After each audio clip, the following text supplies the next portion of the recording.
Dr. John Yassin, who had the idea and kind of promoted it, and we're helping to facilitate something that we hope will be an annual event, inshallah. Assalamu alaikum. With Allah's name, the merciful benefactor, the merciful redeemer, I bear witness that nothing is worthy of worship except Allah, God and the evolver of the universe, and the creator of all systems of knowledge. And I bear witness that Muhammad the Prophet, may Allah be pleased with him, is his universal messenger. My beloved brothers and sisters, I want to thank you for coming. Just a couple minutes of background, and I'm going to sit down because I'm actually dead on my feet. We did an educational workshop this morning with the schools, which ran for 2 hours, and I was tired before that, so I'm exhausted now. Anyway, the last November, I thought that I realized that there are a lot of the national committees and organizations and associations that are working, of those who are associated with Imam W. Muhammad, and I did not know what they were doing. So I put together a proposal and gave it to Brother Wallace Muhammad and Sister Robin Muhammad, who volunteers in ministry, and asked them if we could have a forum. It's a community forum, which is a shared freedom space where a representative from each one of these the national committees could stand up, give for a few minutes and talk about what they were doing. That was the origin of it. And it's important to us because the Imam told us that there are 3 lines of work. Imam Muhammad Rahimullah told us that there are 3 lines of work that we have to be engaged in. One of them is working on self, which is focusing on our own self-growth and development through the study of the Quran, through the study of the Hadith of the Prophet ﷺ, and through his teaching, and his vision. The other one is working together, and that's those of us who are associates of the Imam. This is really our focus here because we need to know what each one of our groups is doing and how we can help each other. And so that was my concern. The third one is working for the wider cause, the larger cause, which is, and he gave us that message in 1975 and 1976 in Philly. I've learned to say Philadelphia, but for a while I was calling it Filthydelphia because of the politics. But with Imam Bashir, Mubashir and the brothers are doing such a good job, I've learned how to say Philadelphia again. Alhamdulillah. But, and that's about remaking the world. Allah has blessed me to see about 91 different countries now in my 67 years. And I have seen the work of our leader, how he has inspired the Muslim Ummah and other groups around the world.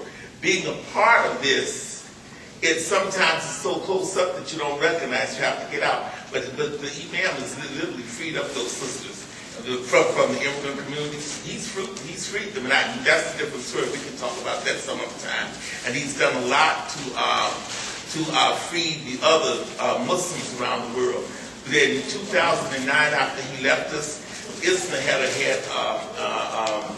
a tribute to him at their convention, which was in Washington, D.C. And I believe there were 2 sisters on that panel.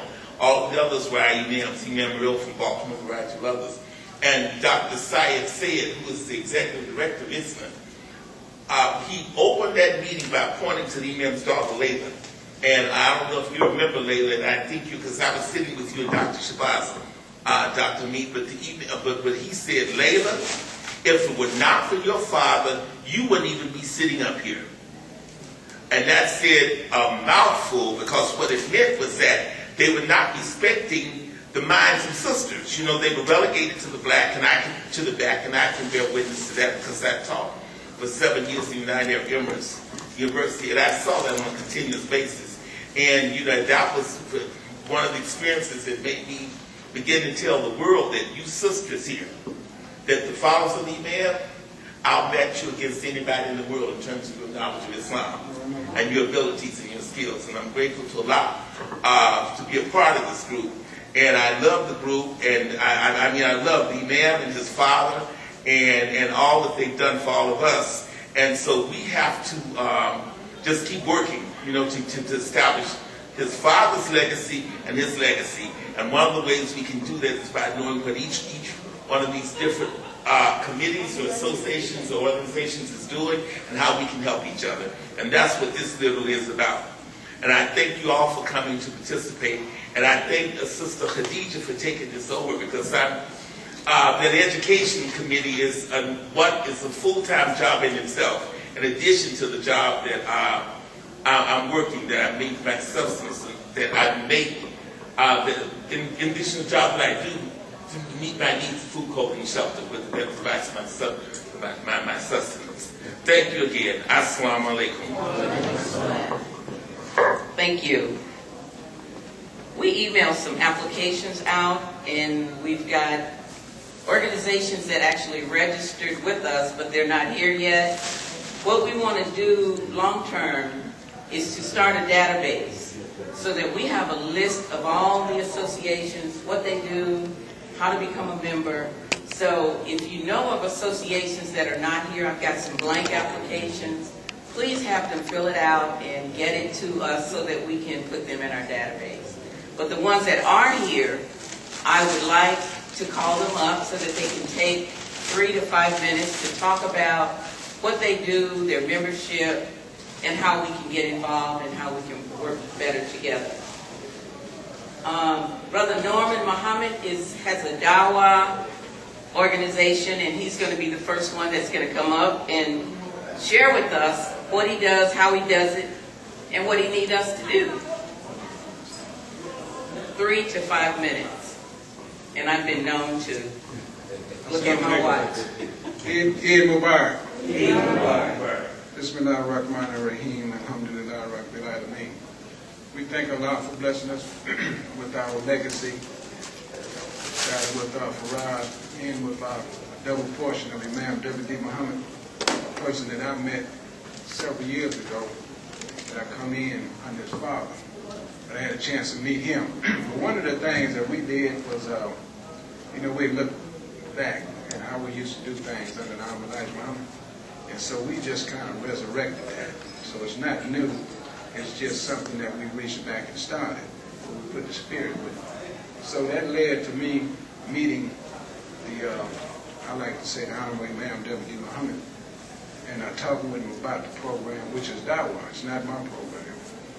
But what we try to do is do Dawah through the trumpet of Imam W.D. Muhammad. And we've had tremendous success. And I remember when we first got involved in it, I didn't know all of the national organizations. So when Imam come to Grand Rapids, he came for another reason. And so we were just talking about what we were doing. And he loved it. And so he said, well, I want you to direct Dawah for our whole community. I have no idea. How do you do that? But after a while, it becomes real easy, because when you get with Imam, he makes things very easy for you. One of the things that I noticed about working with Imam, he puts you in a position to win. And if you don't win, it's definitely not his fault. But we've always tried to do this exactly the way he wanted it done. We haven't deviated from it not one fraction at all. But what we did is we reached back. And so when we first started this, that was like in Michigan, there was about 8 or 10 cities that couldn't function, because of whatever reason. The plumbing, roof, they just wasn't doing it. So what we did, when we first started in Grand Rapids, only 2 of us. So we started working with Muskegon. So we came up with a day, which was the second Sunday of every month. And we said, we're going to Dawah with each other.